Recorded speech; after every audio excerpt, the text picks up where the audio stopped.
Hello and welcome back to another one of Paul's beer reviews. Hope you're all doing well today. I've got a pale ale to review for you and it's from Salt up in Yorkshire, and it's the latest beer from their core range. It is called Loom. Loom Pale, coming in at 4% ABV, and also you might notice this is their new can design. They've just had a bit of a rebrand, Salt, and I've got to say I really like it. So Jamie and the marketing and art department at Salt, well done, because it makes more sense. They've kind of gone for a more simplified approach. You've got the logo, and then they've gone with their hexagonal thing that Salt have, which looks wicked. Looks like Blockbusters. If you know what Blockbusters is, you'll know exactly what I'm talking about.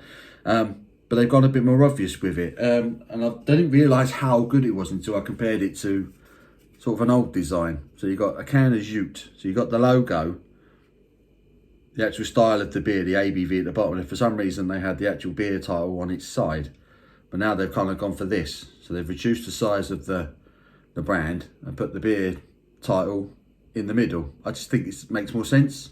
I don't know what you think. Comments below, let me know. Do you prefer the old style or do you prefer the new one? I really like that. I think that makes sense.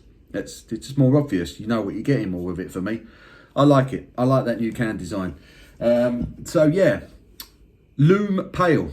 So it's a 4%, described as hoppy classic. So let's have a look about it. It says, our trail-blazing take on the West Coast classic. Like the original, we weave together America's finest Idaho 7 and Simcoe hops before adding our own touch. Dry hopping, bringing forward the authentic citrusy aroma while delivering a refreshingly lighter, crisper, clean taste. The result is a game changer, an easy drinking, uniquely full flavoured 4% session beer that's familiarly, I can't get my word out. Familiarly light, yet rewardingly different. Worth a sip outside your usual, you do the math. Yeah, so there you go. This was kindly sent to me by Salt, so thank you for that. Jamie and the team there for sending this my way. I haven't reviewed a Salt beer in a while, so I'm looking forward to this. So let's get her open, get her into a glass, see what we're dealing with.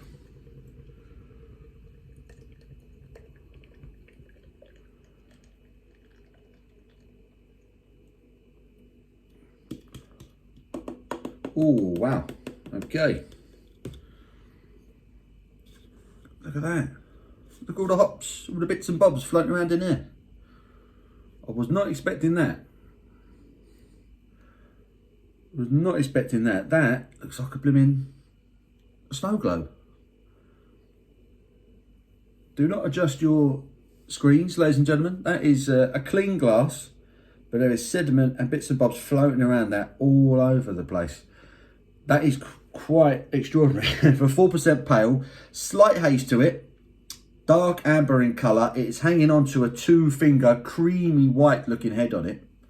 But yeah, loads of sediment. Loads of hoppy bits and bobs floating around in that one. Let's get me snouting in a minute once I've got all that in there. Let's see what the aromas are telling. Yeah, definitely citrusy. A touch of light tropical flavour on it. I cannot get my words out today. Peachy. Lemon, lime. It reminds me of sort of like a peachy yogurty sort of aroma. Light tropical touch, light citrusy touch. I don't know, was it peach and mandarin, peach and apricot type yogurt aroma? It smells pleasant. It's light. You can tell it's a light ABV from the aroma. But there's enough going on from that aroma to make you want to get stuck in. And that's exactly what I'm going to do. So let's get stuck in. Cheers.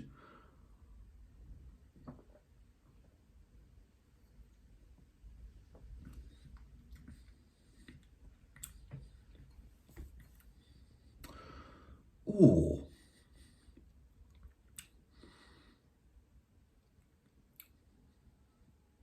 That's actually really good.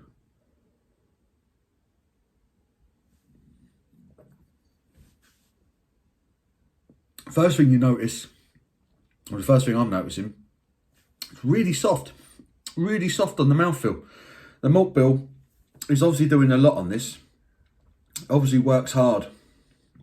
It's really light, really soft. Straight away, there's a bitterness. There's a citrusy bitterness to it.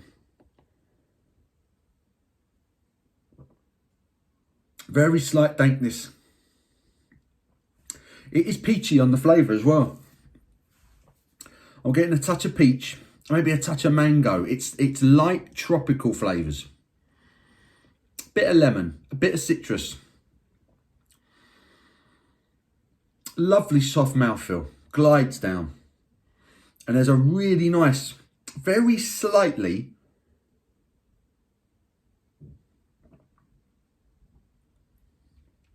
soft mouthfeel, peach, mango, light though, subtle.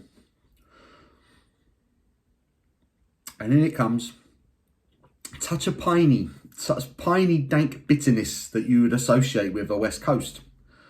This is lovely. This is really, really good. This is kind of like a smooth mountain pale, if that makes any sense. It's almost like a combination of the New England styles and the West Coast styles. But that body, that mouthfeel, that smooth mouthfeel on it from the malt bill. I don't know, what's it say there? Is there oats in there? There's definitely wheat in it. Have a look, have a look.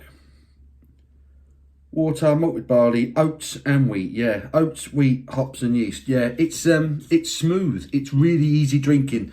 The addition of the oats in particular gives this a very smooth body. And from there on, the hops do the rest. It's actually really good. The more I'm drinking it, the better it's getting. If I didn't know it was 4%, I wouldn't believe you. There's so much character coming through from the hops, particularly at the back end. You're left with that piney bitterness that is reminiscent of a good West Coast pale ale. But then that soft, slightly creamy mouthfeel from the oats. And that slight touch of a sort of a peachy, mango-y flavour initially when it first hits your tongue. It just balances it out. It gives it like almost like a New England start. And then the mouthfeel gives you that sort of New England feel. And then at the back end, you get that piney bitterness. This is cracking. This is actually a really, really good beer. I don't know why I'm surprised. I don't know if it's something about 330ml cans. I don't know if it's just that. Perhaps I just find them so underwhelming, maybe. I don't know. But this is a really, really cracking beer. Hoppy 4% pale ale. I really like this. This is actually a bit of a revelation, I think. It is like a mountain pale. A mountain pale ale at 4%. This is, make no mistake about it, this is a really, really good bit of brewing.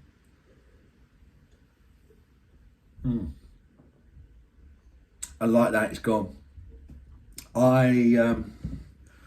Yeah, that's quality. I like everything about that. I love the body that the mouthfeel gives you. The malt bill's cracking. The malt bill's cracking, makes it easy drinking, glides down. It's been beautifully hopped. It's balanced, easy drinking. And at 4%, that's the sort of thing I could drink an absolute skinful of. They could put that in 4-packs in the supermarket and I would clean the shelf. That's a cracking beer. That's a really, really good beer. I wasn't expecting that to be as good as it is. I don't know why, but I think that's absolutely terrific. Loom Pale from Salt. Like I say, as far as I'm aware, this is the latest from their core range. Thank you to Jamie and Salt for sending that to me. They've sent me a few other really interesting beers as well, which I'm going to be doing reviews on. But yeah, thank you to the guys at Salt for this. That is a cracker. That is a cracker. Make no mistake, that hasn't altered my opinion on it or anything like that. I'm as honest as it comes on this channel. You know that by now. If a beer's rubbish, I'll say it's rubbish. If it's good, I'll say it's good. That's a cracking beer, and I like that enough to give it a solid 9 out of 10. So Loom Pale by Salt. Go check that out. It's on their website. Cracking beer. Really like it. I hope you've enjoyed this review. I thoroughly enjoyed doing it for you. Give it a thumbs up. Do appreciate it. Till my next one. You take care.